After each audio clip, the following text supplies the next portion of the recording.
Hello and welcome. Welcome back sa inyong lahat mga kapatid. Pasensya na sa boses ko ha. May ubotsi po ng kapatid ninyo. And I will do my best mga kapatid na makuha ko yung energy reading ninyo. Collective reading po ito mga kapatid. Kunin nyo lang kung saan kayo nakaka-resonate. Kung hindi naman para yun sa iba.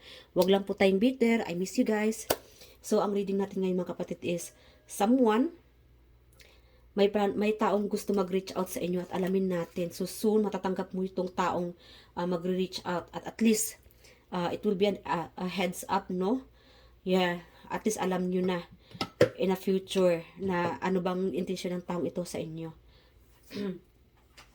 Before ko makalimutan, kunin natin yung zodiac sign, initials ng taong ito. Okay, kanina sino itong taong mag-reach out sa mga collective. So soon, mga ilang araw lang. In a few days. So we have here, Capricorn. Guys, collective and timeless reading. Ito mga kapatid. And Libra, we have here letter P, R, I don't know, PR, representative could be. Or Raphael. Yeah, I'm also getting like an angel. Guys, pay attention sa inyong mga senyalis na nakukuha nyo through dreams or sa mga billboard. May mga messages doon. It could be archangels, mga anghel. Ang inyong mga guides may nagre-reach out sa inyo. Alright, so pay attention. So letter T, number 6 and 7 could be June or July, or it could be in 6 days, 7 days. It could be 1 week from now, or hours, 6 hours, or 7 hours. Yeah. Alamin natin kung ano pa. Again, guys, we have here Capricorn. Ano pa? Uy, ang dami naman. Ang dami. You know what? Ayoko na maibalik. So, again, number 7. Marami siguro nanonood dito sa reading na ito. Again, Leo, 11. Baka ito yung magre-reach out sa inyo. This could be you or the person na mag-reach out sa inyo. Kunin ko na lang to. I'm gonna try to get all of this reading na makuha yung energy. Gemini. Ubusipon pa more. Again. Okay. Again, meron itong unknown, stranger, hindi mo pa kilala pero mag-reach out. It could be sa mga social media ninyo, 10, could be October, Taurus. Parang lahat naman yata andito. Aquarius. Again, stranger, marami mag-reach out sa inyo na hindi nyo pa kakilala, mga kapatid. Aquarius, Aries, 8. You could be August, 12. Ano ba yan? 4. Could be April, 50 plus. You could be an elder, or an elder person could baka mag-reach out sa inyo. It could be nanay, tatay siguro ninyo, or kakilala, family member. 30 plus. Again, you could be around 30 plus. 7. Again, guys, kunin nyo lang mga kapatid kung saan kinaayon, ha? Scorpio, Virgo, confirm yung Virgo. 1, January. Again, malakas dito yung Virgo, August, and Capricorn. Oh, sorry guys. Alright, alamin natin kung sino pa itong gusto mag-reach out sa inyo. Speak ka rin dyan, sino itong mag-reach out sa ating mga collective? Sino kaya itong mag-reach out sa ating mga collective? Friend mong lalaki? Tambay? Ang tawag ito ay tambay? Walang trabaho? Ang boss mong babae? Baka biglang magtatawag to sa inyo, mga kapatid. Ex na lalaki, I don't know, ex-partner, ex-friend, very specific here. Okay, katrabaho, I'm also hearing like kalaban. Ang kalaban mo, instead na katrabaho, biglang kalaban. Siguro kalaban mo katrabaho. Wife, ang partner mo, kung ikaw itong may married na, wife. Girl employee, ang iyong empleyado, kung ikaw itong boss. Okay. Boss or amo, may-ari ng, ikaw siguro din itong may-ari ng negosyo. Anyway, Spirit Guardians, ano bang rason kung bakit mag-reach out itong mga tao sa ating mga collective? Ano bang rason? So, at least guys, next time pagka matanggap mo itong mga mensahe nila, alam mo na. Alam na this. Okay, sacrifice, giving up something now for a future reward. So, meron tong nagsasakripisyo.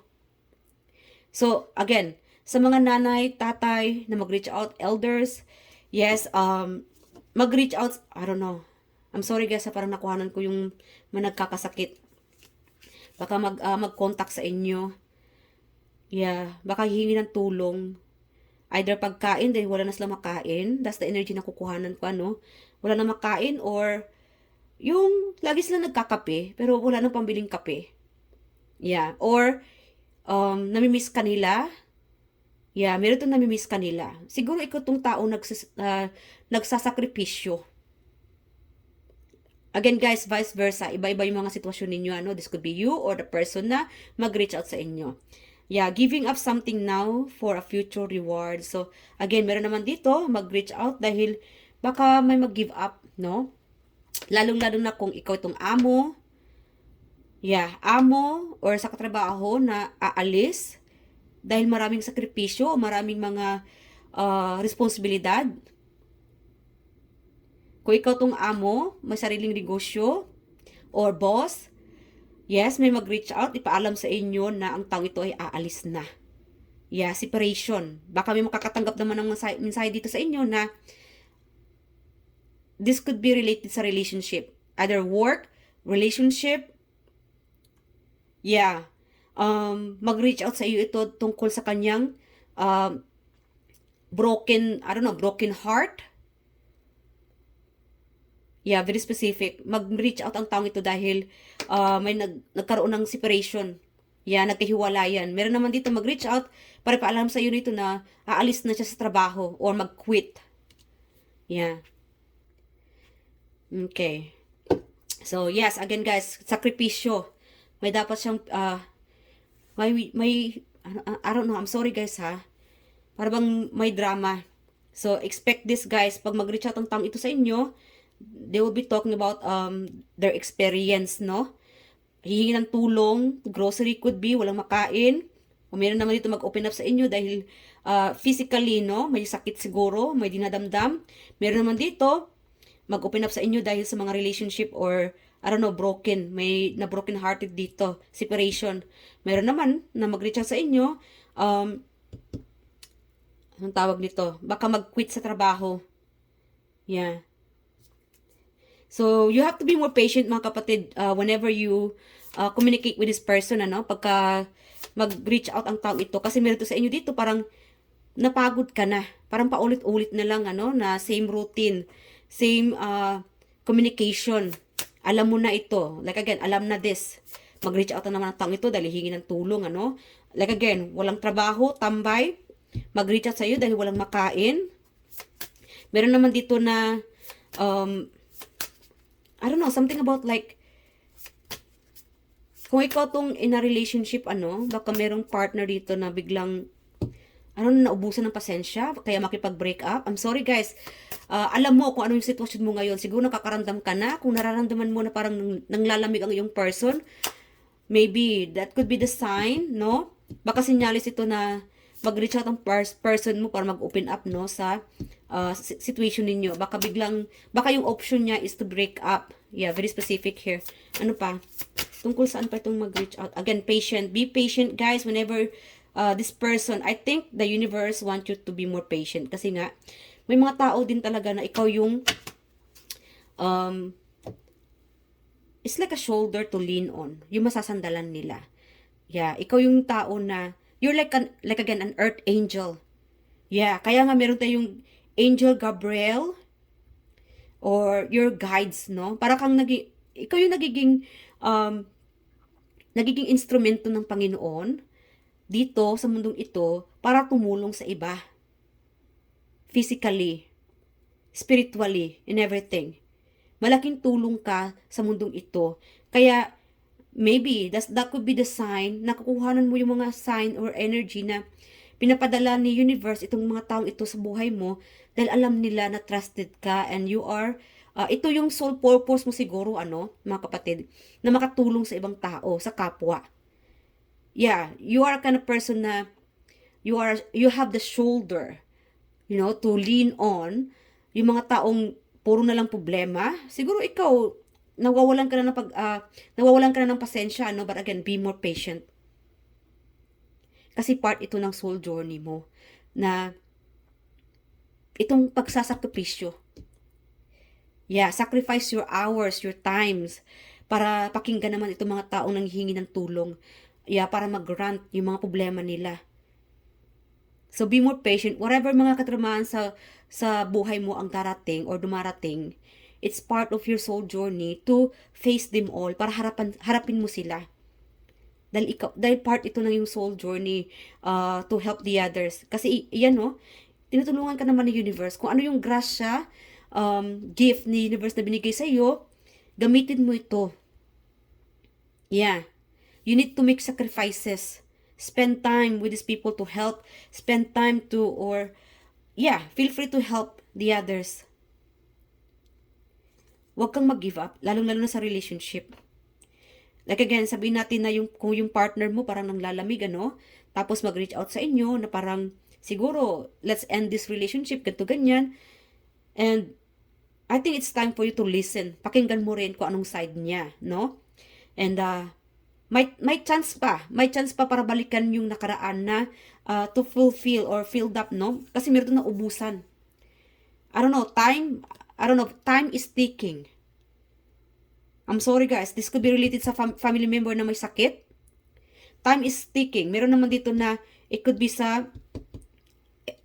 a contract. Merong kontrata dito na patapos na, or relationship na patapos na, may mag-i-end. Whatever it is. Feel free mga kapatid sa mga na mag-comment. Yeah, i-share nyo ang inyong sitwasyon dito sa reading na ito, no? At nang malaman ko naman, nakakatuwang malaman mga kapatid. At pasensya na mga kapatid kung hindi lahat nare-respond ko, no? Again guys, may mga sakripisyo. I think again, you need to be more patient and connect with your guides. Andyan sila. Yung mga anghel mo, mga anghel natin. They've been trying to send us communication through dreams, mga mensahe, through music. Yeah. Or again, mag-sage ka. Yeah. Connect with them. Pray. Do some cleansing. Yeah. Meron naman dito, time is ticking. At sa mga nawalan ng mahal sa buhay, siguro na naginip ka ng lola, tatay, I don't know, whoever this person. Siguro it's time to visit, no? Give a visit, bisitahin mo, magsindi ng kandila, or i-pray mo sila, yung kaluluwa niya. Yeah. At sa mga pamilya na mag-reach out sa inyo mga kapatid, na may sakit, tumulong ka kapatid, kasi kailangan ito. Kasi meron ditong very specific energy, parang may nalalapit na. I'm not trying to scare you, but at least alam mo na, aware ka. Yeah. Okay. So, very specific here. Advice na tayo kay universe. Sorry guys ha, short reading lang tayo dito, ano? So, that's it guys. Itong magre-reach out sa inyo. So, pinapaalam ng universe sa inyo dito. May tao dito na oras na it's getting shorter. Yeah.